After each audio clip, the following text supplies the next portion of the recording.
দেশে অস্থিরতা শুরু হয়েছে এবং এই যে অস্থিরতা এটার মেয়াদকাল প্রায় পুরো মাস ধরে চলছে। অর্থাৎ মে মাসের ১ম সপ্তাহ থেকেই একটার পর একটা ঘটনা ঘটে যাচ্ছে। আমরা এখন পর্যন্ত কেউ বর্তমান সরকারের পদত্যাগ দাবি করিনি। আমরা এখন পর্যন্ত বর্তমান সরকারের যিনি প্রধান, অন্তর্বর্তীকালীন সরকারের প্রধান, তার বিদায় হোক, তিনি চলে যান, নতুন একটি সরকার আসুক, এরকম দাবি কেউ কখনো আজ অবধি করেননি। সরকার কিছু কাজ করার চেষ্টা করছে, কিছু সিদ্ধান্ত নেওয়ার চেষ্টা করছে, তাদের কিছু ব্যর্থতা আছে এবং তাদের ভাষ্যমতে বেশ কিছু সফলতা আছে। আমাদের জীবন যে পর্যায়ে এখন একেবারে রীতিমতো উষ্ঠাগত, বিশেষ করে অর্থনৈতিক সংকটে। তো সেখানে যখন সরকার বলার চেষ্টা করছেন যে তারা পুরো অর্থ ব্যবস্থাটাকে ঢেলে সাজিয়েছেন, একটা স্থিতি অবস্থার মধ্যে চলে এসেছে, এই কথাগুলো আমাদের সকলের কানে বাধে, বুকের মধ্যে আঘাত হানে। এর কারণ হলো আমরা যারা সাধারণ জনগণ কাজকর্ম করছি, পরিবারের জন্য আয় উপার্জন করার চেষ্টা করছি, ব্যবসা প্রতিষ্ঠান চালাচ্ছি, আমরা টের পাচ্ছি জীবন এখানে কতটা কঠিন, কতটা নির্মম এবং কতটা নিষ্ঠুর। ক্ষমতার যারা অন্দরমহলে আছেন, তারা যদি রাজধানী সহ সারা বাংলাদেশের পশুর হাটগুলোতে যেতেন, তারা যদি নিউ মার্কেটে যেতেন, মোহাম্মদপুর কাঁচা বাজারে যেতেন এবং অন্যান্য যে সকল প্রান্তিক গ্রাম্য বাজারগুলো রয়েছে, সেখানে যেতেন এবং ক্রেতা এবং বিক্রেতার দর কষাকষি শুনতে পেতেন এবং তারা যদি ঢাকা শহরের কয়েকটি বস্তিতে যেতেন, তাহলে তাদের যে অর্থনীতির অবস্থা, এটা যেভাবে বুঝতে পারতেন আর আগের সরকারের সময় জনগণ কেমন ছিল সেই জিনিসটিও তারা অনুধাবন করতে পারতেন। অন্যদিকে আমাদের মধ্যে যাদের একেবারে পেটের চিন্তা এই মুহূর্তে একটু কম, তাদের মস্তিষ্কে কতগুলো ভয় এই সরকার ঢুকিয়ে দিয়েছে। সেটি হলো যে এই সরকার কতদিন থাকবেন, তারপর কবে যাবেন, নির্বাচন কবে দেবেন, এরকম চিন্তা চেতনা সমাজের একটা বিশেষ শ্রেণী যাদের আসলে পেটের যে খাবারের চিন্তা এটা তুলনামূলকভাবে কম। তো এই মানুষগুলো চিন্তা করছেন যে ইলেকশন কবে হবে, এটা হবে, এটা হবে এবং সেখানে সরকারের নানা রকম টালবাহানা। আজ হবে তো কাল হবে, এটা হলে তো ওটা হবে, যদি কিন্তু তবে। এই কথাগুলো মনোবিজ্ঞানের ভাষায় ভীষণ রকম ভয়াবহ, যাকে বলা হয় একটি চারিত্রিক বৈশিষ্ট্যের বহিঃপ্রকাশ। কোনো মানুষ দেখবেন যে কথায় কথায় এরকম, যেমন এরকম হাত ঝুলাচ্ছে, এরকম করতেছে, এরকম করতেছে, এরকম করছে। এই মানুষগুলো থেকে সবসময় দূরে থাকবেন। এটা বিভিন্ন কারণ, অর্থাৎ মনোবিজ্ঞানের দৃষ্টিতে এবং অপরাধ বিজ্ঞানের দৃষ্টিতে। এই মানুষগুলো যা বলে তারা নিজেরা বিশ্বাস করে না, আর যা বলে তার সঙ্গে তাদের অন্তরে কোনো টান থাকে না। ২ নম্বর হলো যে তারা যা বলে তাদের একটা ধারণা যে তাদের এই বক্তব্য লোকজন বিশ্বাস করছে না। তাদের কথাবার্তাগুলোকে তারা আরও রং চং লাগানোর জন্য, বিশ্বাসযোগ্য করার জন্য এবং মানুষের উপর নিয়ন্ত্রণ প্রতিষ্ঠা করার জন্য তারা বেশি বেশি ঘাড় ঝুলাবেন, হাসাহাসি করবেন, ওভারে স্মার্টনেস দেখাবেন এবং হাত ঝুলাবেন। এই বৈশিষ্ট্যগুলো যখনই থাকবেন তখনই ধরে নেবেন যে সেখানে প্রতারণা হচ্ছে এবং সেটা রাজা করুক, প্রজা করুক, ভিক্ষুক করুক, এই মানুষগুলোকে আপনি সাইকোলজিক্যালি, মানসিকভাবে বিশ্বাসযোগ্যতার পর্যায়ে আনবেন না। দুর্ভাগ্যজনক হলো সত্যি যে এখন যারা রাষ্ট্র পরিচালনা করছেন তাদের অনেকের মধ্যে এই বৈশিষ্ট্যটি রয়ে গেছে।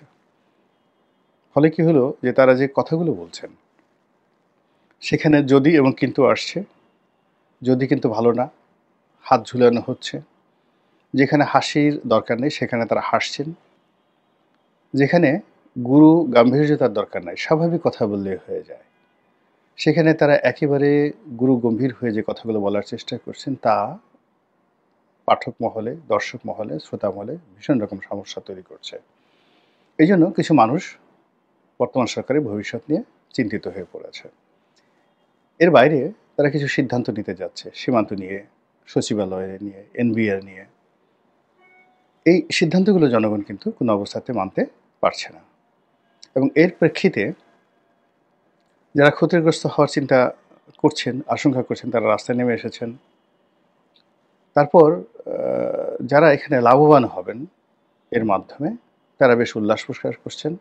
ফলে সমাজের মধ্যে কনফ্লিক্ট অ্যান্ড কন্ট্রাডিকশন প্রবল আকার ধারণ করছে, এবং এর প্রেক্ষিতে সরকারি কর্মকর্তা, ব্যবসায়ী, আমলা, কামলা, রাজনীতিবিদ সকলের সঙ্গে সরকারের যে দূরত্ব, এটি গত এক সপ্তাহে একেবারে রীতিমতো তেলে বেগুনে জ্বলে উঠেছে। এবং এই যে তেলে বেগুনে জ্বলে উঠেছে, এর প্রেক্ষিতে হঠাৎ করে গুজব ছড়িয়ে পড়ল যে প্রধান উপদেষ্টা তিনি পদত্যাগ করার সিদ্ধান্ত নিয়েছেন। এবং এই যে পদত্যাগ করার সিদ্ধান্ত নিয়েছেন, এটি আবার তারা বুঝতে পারলেন যে এটা একটা আত্মঘাতী সিদ্ধান্ত। আবার সেখান থেকে তারা সঙ্গে সঙ্গে ইউটার্ন করলেন এবং বললেন যে না, তারা পদত্যাগ করবেন না। রাজনৈতিক দলগুলোর সঙ্গে বৈঠক করলেন, এবং বৈঠক করতে গিয়ে তারা সেই আগের সেই যদি এবং কিন্তু, কম যদি হয় সংস্কার, তাহলে ডিসেম্বর মাসে, বেশি সংস্কার হলে জুন মাসে, এবং তারা 2026 সনের জুন মাসের 30 তারিখের পরে একদিনও থাকবেন না বলে বক্তব্য দিয়েছেন তাদের যে প্রেস সচিব তিনি। এখন প্রশ্ন হলো যে জুন মাসের 30 তারিখের পরে তিনি কোথায় যাবেন 2026 সনের? আবার কথাটা তারা বলতে গিয়ে কিন্তু তারা 2026 সনটা উচ্চারণ করেনি, আমি যেটা বললাম। কিন্তু এটা তো 2025 সনের জুন মাসও হতে পারে, মানে আগামী মাসও হতে পারে। এবং তারা যে কথাটি বলে ফেলছেন যে মুখ ফসকে, যে জুন মাসের 30 তারিখের পরে ডক্টর মোহাম্মদ ইউনূস একদিনও থাকবেন না, এবং সেখানে তারা সন উচ্চারণ করেননি। এবং এটা যদি প্রকৃতি খেলে দেয় এখানে, যে ঠিক আছে বাবা, তুমি যখন 2026 সন বলনি, তো এই জন্য 2025 সনই তোমাকে আমরা বিদায় জানালাম। এভাবে আসলে অনেক কিছু বাংলাদেশে ঘটছে এবং অনেক কথাবার্তা হচ্ছে। মূল ব্যাপার হলো যে এই যে 30শে জুন, সেটা 2025 হোক কিংবা 2026 হোক, এই সময়টিতে তারা যে আছেন, তারা যে থাকবেন, এই প্রতিটা মুহূর্ত জাতির জীবনকে আনন্দময় করে তুলবেন, নাকি তারা অতিষ্ঠ করে তুলবেন, নাকি বর্তমান যে সমস্যাগুলো রয়েছে এগুলো সমাধান হবে, অথবা এগুলো গণবিস্ফোরণে পরিণত হবে। এই বিষয়গুলো নিয়ে খোলামেলা আলোচনা যেভাবে চলছে, তাতে প্রায় প্রতিটি দিন সরকারের জন্য অস্বস্তিকর, অবমাননাকর, এবং যাকে বলা হয় সরকার ক্রমশ নিয়ন্ত্রণহীন হয়ে পড়ছে, আঘাত হানে।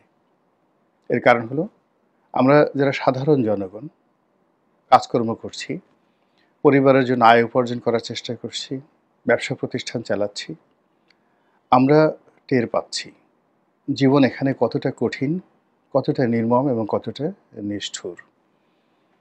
ক্ষমতার যারা অন্দরমহলে আছেন, তারা যদি রাজধানী সহ সারা বাংলাদেশের পশুর হাটগুলোতে যেতেন, তারা যদি নিউ মার্কেটে যেতেন, মোহাম্মদপুর কাঁচা বাজারে যেতেন, এবং অন্যান্য যে সকল প্রান্তিক গ্রাম্য বাজারগুলো রয়েছে সেখানে যেতেন, এবং ক্রেতা এবং বিক্রেতার দর কষাকষি শুনতে পেতেন, এবং তারা যদি ঢাকা শহরের কয়েকটি বস্তিতে যেতেন, তাহলে তাদের যে অর্থনীতির অবস্থা, এটা যেভাবে বুঝতে পারতেন, আর আগের সরকারের সময় জনগণ কেমন ছিল সেই জিনিসটিও তারা অনুধাবন করতে পারতেন।